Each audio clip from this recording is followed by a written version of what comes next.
Geng, geng, geng SMK.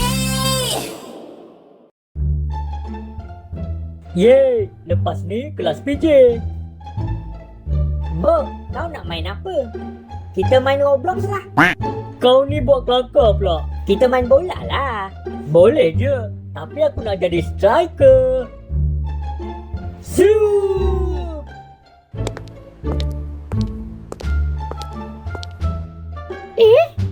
Kamu berdua nak pergi mana ni? Pergi Padang lah cikgu. Kan PJ sekarang. Oh, tak. Cikgu PJ kamu tak datang. Jadi, saya yang ganti. Dan kelas PJ tak ada je. Semua masuk kelas balik. Kita belajar subjek